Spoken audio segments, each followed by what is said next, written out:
43তম BCS এর নতুন প্রজ্ঞাপন জারি করেছে জনপ্রশাসন মন্ত্রণালয়। এতে বিভিন্ন ক্যাডারে বাদ পড়েছেন আরও 168 জন। বাদ পড়া 168 জনের মধ্যে প্রশাসন ক্যাডার থেকে আছেন 26 জন, আর পররাষ্ট্র ক্যাডারে 3 জন এবং পুলিশে 8 জন। 30 ডিসেম্বর এই রিগেজেট প্রকাশ করা হয়। আপনারা জানেন বিসিএস এর 3টি পরীক্ষা হয়, প্রিলি, রিটেন এবং ভাইভা।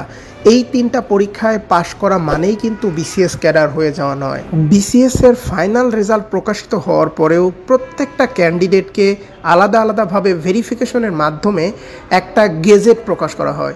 ওই গেজেটে যাদের নাম থাকে তারাই আসলে ফাইনালি বিসিএস ক্যাডার হন। 43তম বিসিএস এর গেজেট একবার প্রকাশিত হয়েছিল এবং আবার 30 ডিসেম্বরে পুনরায় গেজেট প্রকাশ করা হয়, যেখান থেকেই আসলে 168 জন ক্যাডারের নাম বাদ পড়েছে। 43তম বিসিএস এর রিগেজেটে যাদের নাম এসেছে তাদেরকে 2025 সালের 15ই জানুয়ারির মধ্যে যোগদান করতে হবে। 43তম বিসিএস এ 2163 জন রিকমেন্ডেড অর্থাৎ সুপারিশ প্রাপ্ত হয়েছিলেন। এই রিকমেন্ডেশন বা সুপারিশটি মূলত বাংলাদেশ সরকারি কর্ম কমিশন থেকে করা হয়ে থাকে। এরপর চূড়ান্ত নিয়োগ বা গেজেট প্রকাশের কাজটি থাকে জনপ্রশাসন মন্ত্রণালয়ের হাতে।